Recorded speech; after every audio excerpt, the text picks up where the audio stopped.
And if you remember, we all did as media. And Dr. Zaato, the narrative Beatrice and Theo is trying to paint today is that was a siege mentality. You couldn't have made commentary if you're a journalist, so to speak, and then even within the public space and go scot-free. And the murder, brutally, of Ahmed Suale, and subsequently we see where we are today, is testament to that atmosphere that was created. You dispute that, don't you? Good morning to you. This morning, I want to extend my deepest condolences to the family of Ahmed Suale, and to his colleagues and the people that care a lot about him. He's dead. The Muslims say that they will have to wish him Jannah to his fathers. And I hope I've pronounced it very well. May his soul rest in perfect peace. Now, before I delve into the specific Ahmed Suale case, you have a question. It's important to address some of the issues that have come up because they are important. Like what? They're important here. What we've just heard from Honorable Beatrice here is hypocrisy on steroids. What we've just heard is this early morning hypocrisy is on steroids? Hypocrisy pro max. Look, the NDC has been power for just 10 months. One, Abronye DC is a Ghanaian. Say whether you like him or not. This man was put in prison just 10 months. Do you think today, if you ask Abronye DC, he will tell you that everything in this country is honky-doky, press-free? Do you think he will say that? Is it Abronye? This is Abronye. Is it Abronye who was queried by the MPP because of what he said? Abronye was put in police cells for a misdemeanor. I'm not a lawyer, she is. For the misdemeanor, this man spent his life. Good look, people, almost every Ghanaian you know came out to appeal against why he was being kept for that. You think today, if you ask Abroja, he will tell you that this whole country is just honky-bonky press freedom. Joy FM came out with this to do a documentary. It was called Dear John. Dear John Mahama. Pressure came from senior members of government forcing, compelling Joy FM to change that, to change both the picture and the name because it was about the president. I told you that because it will be aired today. Yes, pressure came on Joy FM to change that headline today. In this area of press freedom, that this hoax of a press freedom you're talking about. Pressure? Particularly, Musa Dakwa did who put the pressure on Joy? Senior members of the NDC. Musa Dakwa did a research. Musa Dakwa is a seasoned, is a pollster. He did a poll. Senior members of the NDC came out and told Musa Dakwa that it's too early to do that research. They attacked him. Musa Dakwa has to cry out to say that even under the MPP, he did a lot of polls. Nobody in the MPP ever called him not to do research. That was Musa Dakwa. Mr. Ahoy had to call into Metro TV to chastise a journalist for daring to discuss NDC internal polls. We can go on. We can go on and on and on about this. That's just 10 years. So if all these things are happening, you see, it just happened that all this are happening to members who happen to be NPP.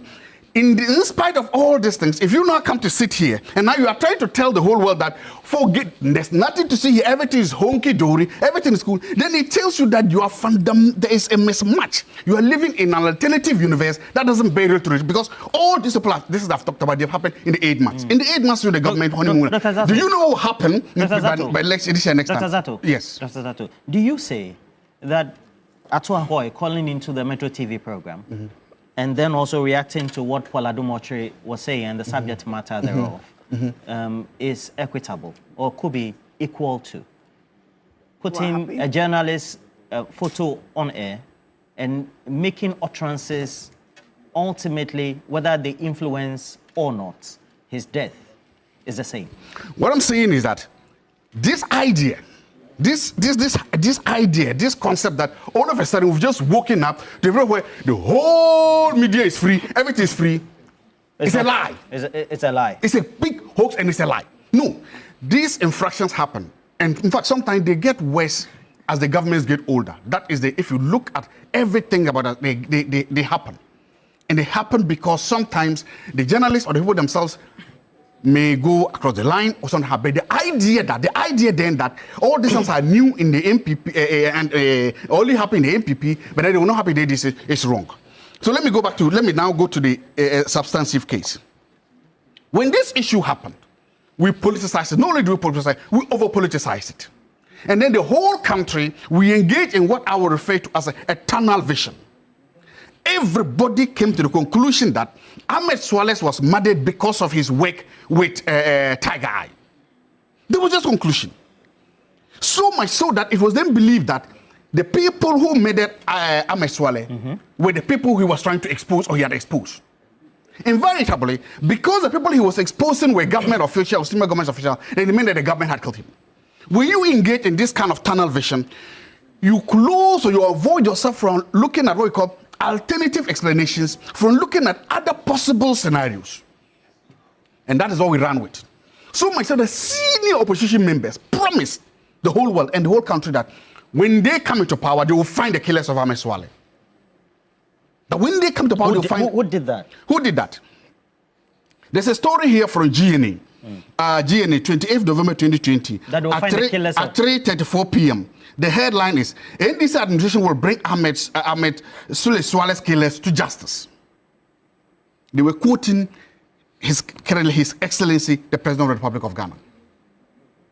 It's a GNA story. Do you think the manner in which he was killed was fair? And so there has to be there's no murder that is fair. There can be no murder that is fair. Okay. There can be no killing that is fair. So, but the point I'm making is this, if you let me do, is this tunnel vision we all got into. Because we all just assume that because he was doing work that may be against government officials, that those government officials killed him.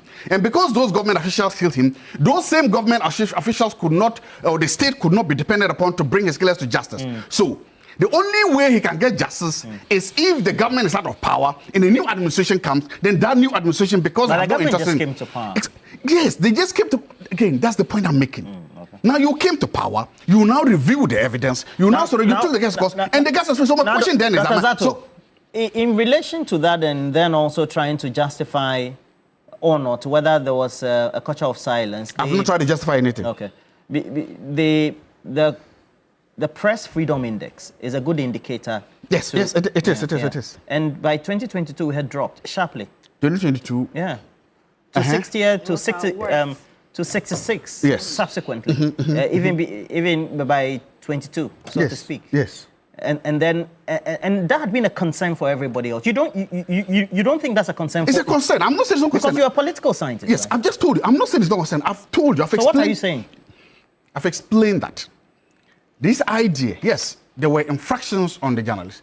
There were some media freedoms rights were trampled upon. I've agreed. I'm not saying that did not happen. Okay, so you do agree. I do agree. I do agree that it happened. You do agree there's a correlation between the index falling sharply or us doing poorly as a country, and then also Ahmed Suale's murder amid other infractions committed against you? No, I have no evidence to draw that correlation at all. Okay. Absolutely not. But the point I'm making is that it happened, yes. I'm not saying that the media was perfect, everything was, no, the way first happened. But the point I'm now making is that we are seeing similar things right now, this early in the administration. 10 months into the administration, we are seeing similar things. And I'm telling you that to the extent of even trying to gag a pollster, an academic, to the extent of telling a whole media house that don't publish the story that you want to publish. I am saying that this is early days yet.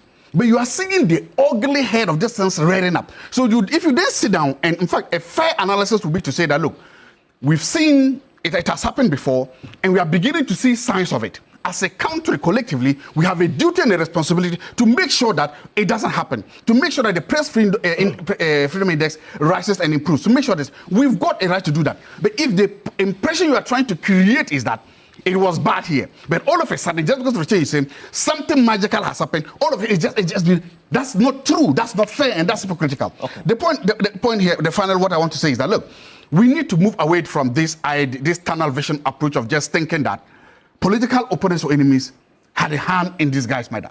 We need to move away from that. If I will advise anybody investigating, I will say it is time to investigate by two administrations. And they found absolutely no evidence to link anybody to a murder. But somebody did murder this gentleman. With that, his family and this person needs justice. My point is that it's time for us to begin to look at new theories. It's time for us to look at tunnel vision theory. We shall abandon that. Okay. It's time for us to begin to look at new routes. It's time for us to look for new theories. It's time for us to look for new explanations. In other words, it's time for us to sit back and say, is it possible this has absolutely nothing to do with politics? Is it possible this has absolutely nothing to do with the work he was doing? Right. Is it possible that there are other explanations? Unless and until we do that, if we continue this rat hole that we have in, two administrations have now cleared that certain, we will never bring justice to the man. But his family demands justice. He deserves justice, and the laws of natural justice demand that as a country, as a state, we bring those who killed this young man to justice. We can only do that if we take the political shackles out of our eyes and begin to treat this as any other crime, and then allow the police, the investigators, the free hand to do it. Because see, if we keep doubling this as a criminal, as a criminal thing, then we are forcing the police to fill the narrative. If we create this narrative, then all we are simply telling them that fill the gaps in the narrative. That is just a normal crime. Exactly. So we should just let them treat it as a normal murder, as a normal crime. Then they are free to exploit all the theories and bring the killers to justice. And